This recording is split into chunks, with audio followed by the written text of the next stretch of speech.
Sveiki! Šodien man ir jāpārstāda katleja orhideja. Šī katleja orhideja ir Yellow Doll. Tā, katleja orhideja... Tā, priekš viņas pārstādīšanas jūs redzat, ka viņa ir mazliet savādāk nekā Phalaenopsis orhideja, ļoti savādāk nekā Phalaenopsis orhideja, jo viņa nevis aug ar jaunām lapām no tā paša centra, bet, kā jūs redziet, viņa dzen jaunus dzinumus, un šie dzinumi vienkārši aug uz augšu, un tad no katra jaunā dzinuma būs ziedi. Cerībā, var arī nebūt, bet vajadzētu būt. Tātad jūs redzat, šī man ir noziedējusi katleja. Te ziediņi ir nokaišies, un, viņa man lien ārā no poda.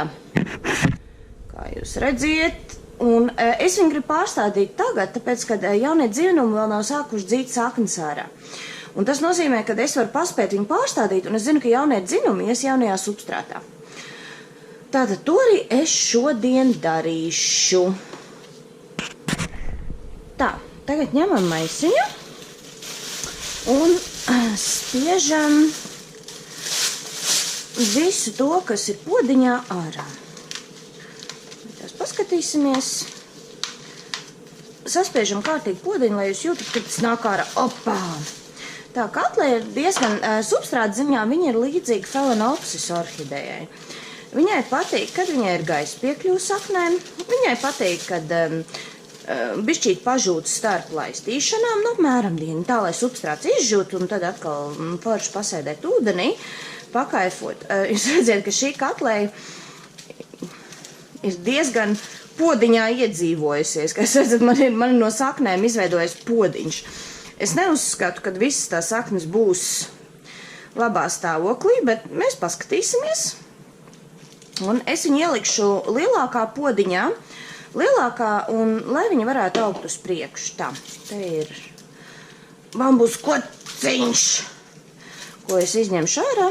Tagad mēģināšu lēnām to visu izkartīt laukā.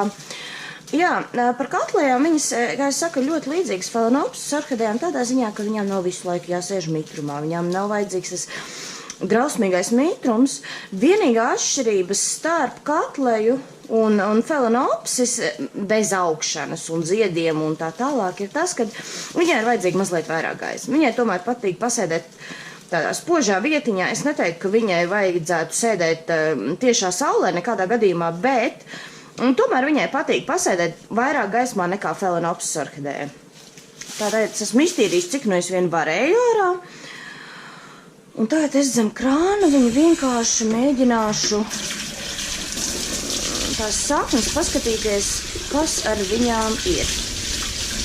Sāksim viņas griezt, sāksim ar viņām ņemties, sāksim ar viņām darboties, jo sakņi ir bijis ļoti daudz. Katleja ir tāda orhideja, kas bija ļoti populāra pirms Phalaenopsis pārņēma vadību. Viņa reāli 90. gados bija tā orhideja, ko turēt mājās, tāpēc, ka ļoti daudzas katlejas var smaržot vienkārši satriecoši, neatkārtojami smaržot. Bet, diemžēl, ziedi turās, pāris nedēļas, kur Phalaenopsis ziedi var turēties arī mēnešiem. Man ir viens Phalaenopsis, kas ir noturējies gadu. Es nesaprotu, kas viņam vainas. Laikam nekāda. Un tagad es lēnām mēģināšu atpiņķerēt visas tās saknes, jo es tomēr gribu visu to substrātu dabūt ārā. Redziet, tā pati tehnika, ja nāk kāda nost, tad tā sakne ir mirusi. Šīs izskatās labas, bet, viņas ir jāatpiņķerē, ir jāsacina, kas ar viņu notiek. To es arī lēnām darīšu. Šo orhideju es nopirku izstādē. Viņa tanī brīdī ziedēja. Izskatījās ļoti skaisti. Un es viņā vienkārši iemīlējos, bet man ar katlejām ir tādas interesantas attiecības. Tad, kad viņas zied, es esmu absolūtākajā sajūsmā. Es viņām apkārt varu staigāt un ņemties un tā tālāk. Un tad, kad viņas beidz ziedēt, man absolūti vienaldzība iestājās. Man ir parasti tā, ka man uz orhidejām patīk vērot tos jaunos dzīnumus, tā katlējām, nē.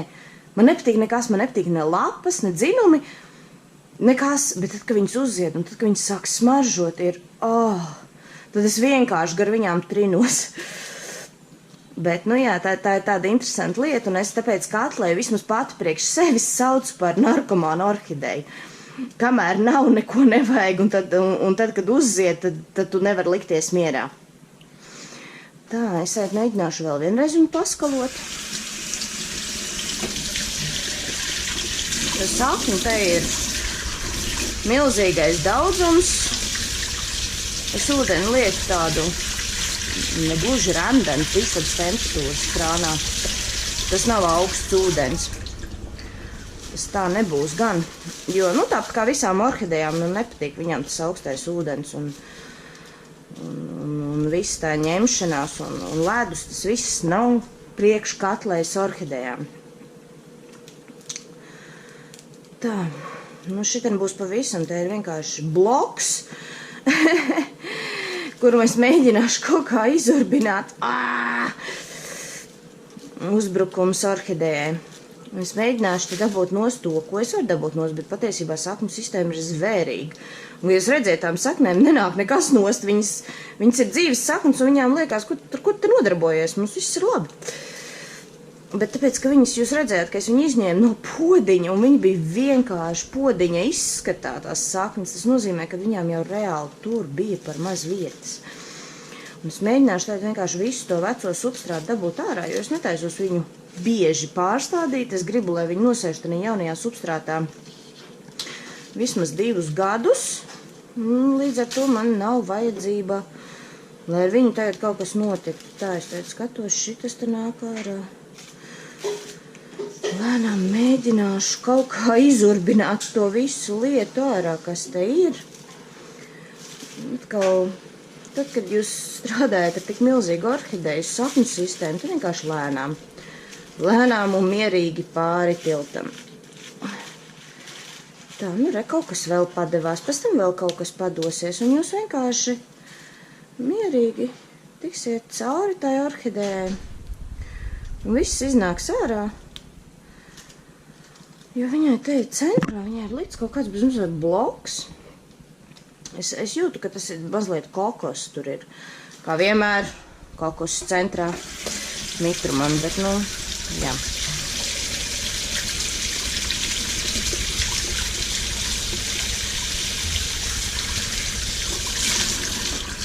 Tā.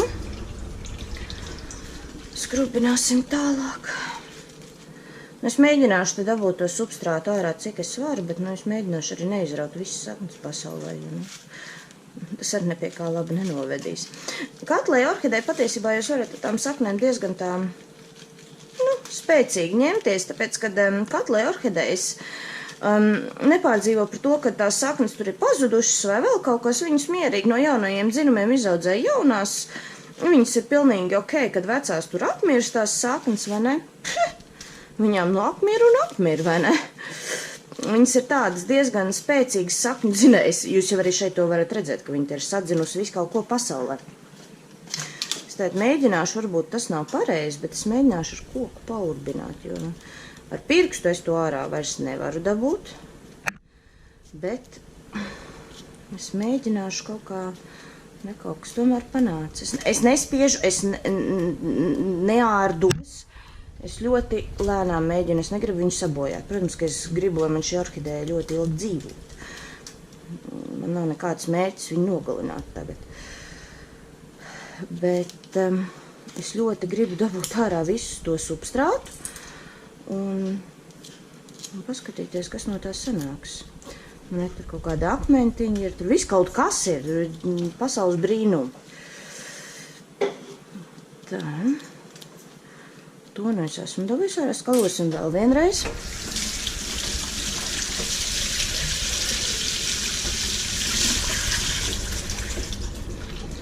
Tā. Kaut kas tur padosies, kaut kas nepadosies, bet es mēģināšu dabūt ārā visu, ko es spēju dabūt ārā, kas ir manos spēkos. Ja, es tiešām negribu ielikt viņu jaunā substrātā ar visu šo sakņu sistēmu un secināt, ka pēc gada man atkal viņi ir jāpārsēž, un tāpēc, ka tas substrāts, kas tagad ir drausmīgi pie saknēm, viņi ņēmis un nomirs.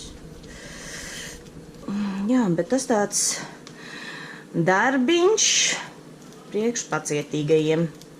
Aha, es aizēdošu šeit līdz malai. Tā, kas te notiek? Te arī kaut kāda draza. Es to visu mēģinu izbakstīt ārā. Pakritīšu. Tas viss man skaisti izkrīt ārā. Es to visu, jo viņa ir reāli ieaugusi tanī substrātā. Viņa ir tā, viņā ieķērusies, kā jau orhidejas. Viņas taču, tad, kad viņas dabā aug, viņas mēģina kaut ko apķerties, kaut ko apvīties, kaut ko darīt. Līdz ar to tieši tas ir noticis šeit. Nu, tā orhideja ir izdomājis, nu, tā es sēžu, te ir mana vieta. Nu, tad es te arī tā kā ieķeršos tā, ka man neviena vētra nekas nedabūs nost. Drošība, drošība. Tā, nu, es tiešām izpiņķirējusi visu, ko es varēju.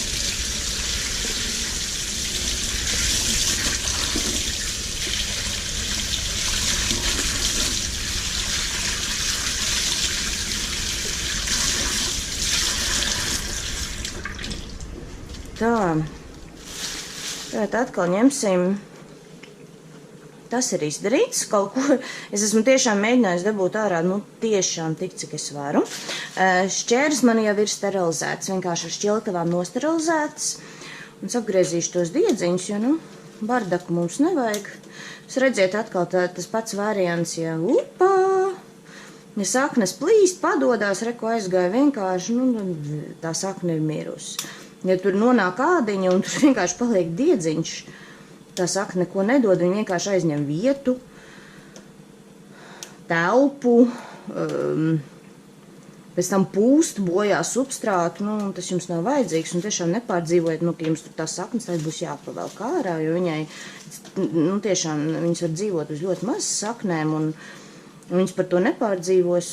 Tā, es mēģināšu to koku gabalu dabūt ārā, šausmīgi gribās. O! Urā! Prieks un laimi! Tā,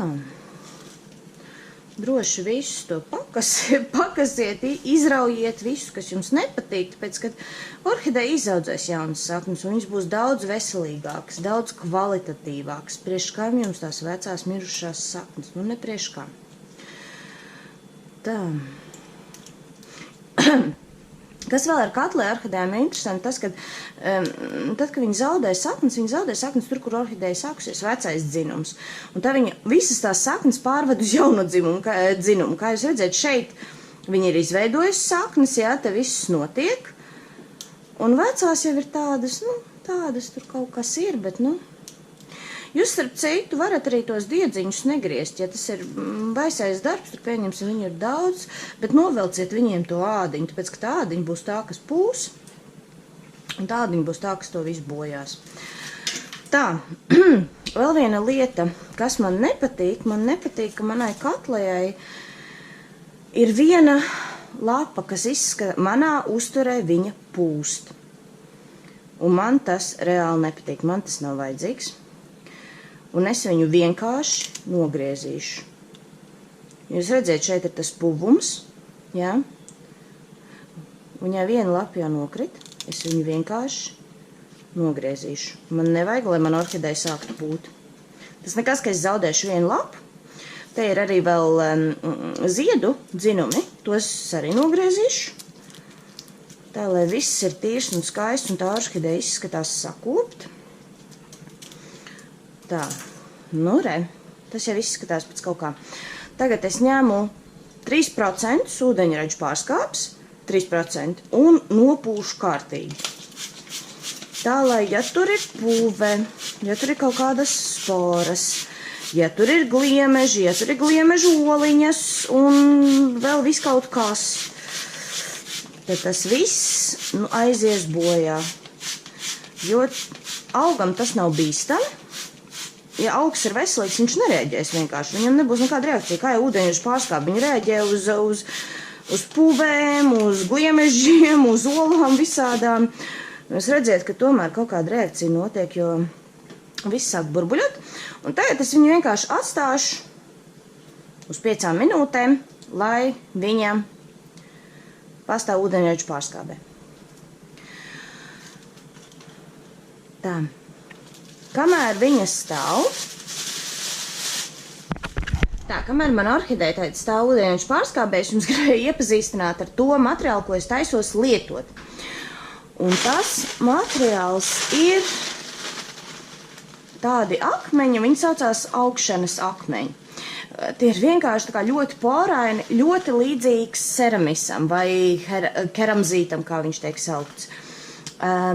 Viņi vienkārši ir lielāki. Es negribēju stādīt tieši keramzītā katlai orhideju, tāpēc, ka viņai tomēr ir vajadzīga tā izžūšana un gaiss. Un es negribēju viņu nospiest. Līdz ar to es pamēģināšu mans pirmais eksperiments audzēt viņu tādos porainos akmeņos. Lūk, viņi šeit ir. Viņi ir ļoti poraini, kā jūs redziet. Poras ir pilns. Un, pastīsimies, kā man tas izdosies. Tā, arī, ja jūs lietojat ceramisu vai keramzītu, kā jūs viņu saucat, viņu ir kārtīgi jāmazgā, jo tās šausmas, kas nāk ārā, nekādā gadījumā bez mazgāšanas neberiet viņu nekur, nevienā podā, jo ir tik drausmīgi daudz to mālu putekļu iekšā, un jums būs viņš jāskalo, un tad jūs sapratīsiet, ak, Dievs, un tas viss var pieķerties saknēm, un tas ļoti labi pieķerās saknēm. Vienmēr nomazgājiet. Tā, es to darīšu tā.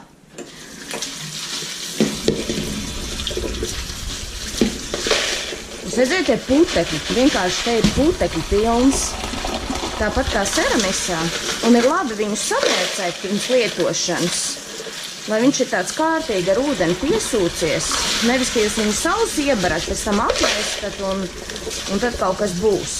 Nē, ir labāk to darīt šādi.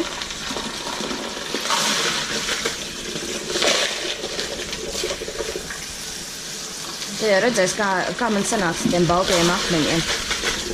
Tā, es viņus esmu noskalojis, tas nozīmē, ka poras ir izgājušas. Es viņā mēģināšu, lai viņš vēl piesūcās ar ūdeni kārtīgi. Tas ir tas, ko es vēlos, lai viņš kārtīgi sasūktu ūdeni.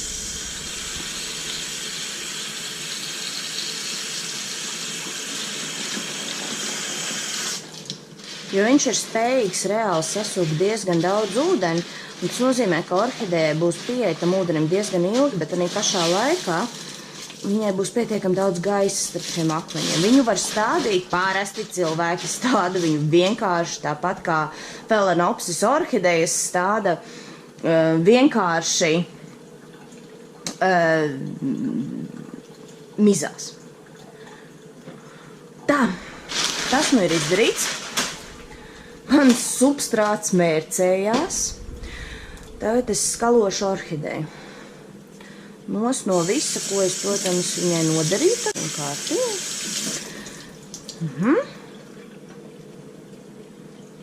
Tā. Kur ir man tie jaunie augumi? Tie jaunie augumi ir šeit un šeit. Jūs redzēt? Reku lien ārā jaunā versija par tēmu.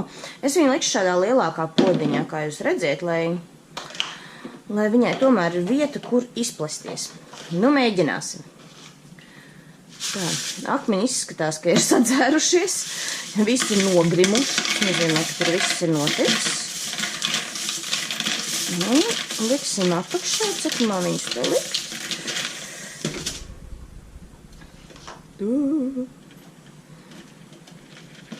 Es domāju, apmēram šādi būs. Ok. Atkal, ja šis substrāts strādās, tad tas ir baisi forši, tāpēc, ka šitas substrāts, viņš ir mākslīgais. Viņš nav dabīgā koku mīza vai sūnas. Tas nozīmē, ka viņam nevajadzētu patiesībā aiziet bojā. Un jums vajadzētu orhideju pārstādīt nevis tad, kad substrāts sāk jukt kopā un skābi sāk parādīties un viss pārējais. Bet jūs viņu reāli varat pārstādīt tikai tad, kad viņai vajag lielāku podu. Un viss. Tā.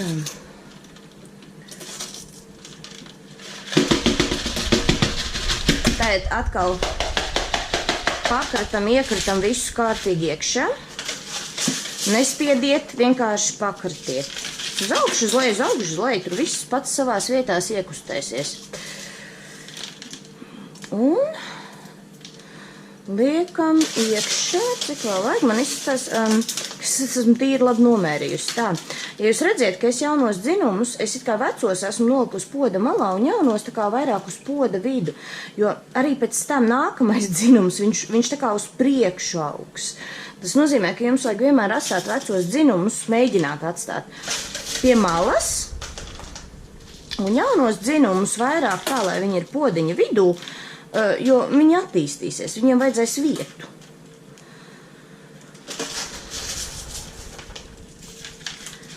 Tā.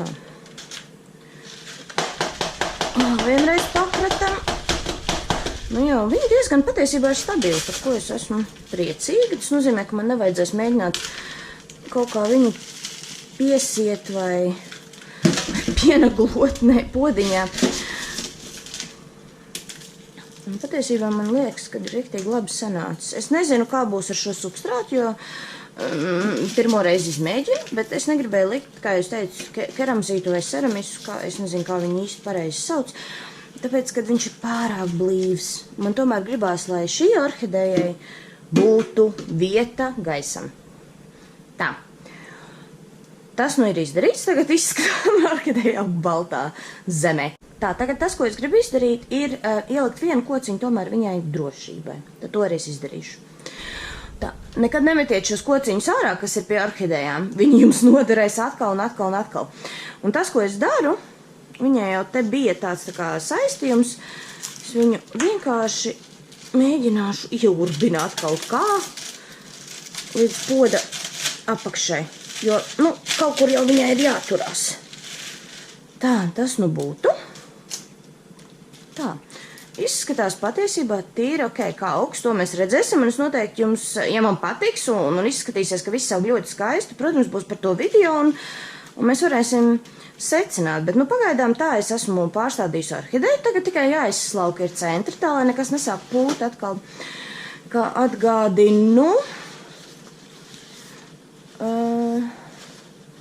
jo nu nevajadzētu to orhideju tomēr atstāt slapju, viņa to nav pelnījusi, un viņa vienkārši sāks pūt. Tā kā noslaucīsim to visu kārtīgi nost, tā lai Katlejai ir skaists skats uz dzīvi. Lai nav mitrums, lai lapas ir sausas un lai nesākās pūt, tas ir galvenais. Tā, nu patiesībā Katlejas orhideja ir pārstādīta. Lūk, šādi tas izskatās. Paldies! Tātad, ja jums video patika vai nepatika, rakstiet komentāros, ko vajadzētu pamainīt, vai arī kādas idejas par orhideju tēmām, ko jums gribētos redzēt. Un parakstieties, lieciet laikus!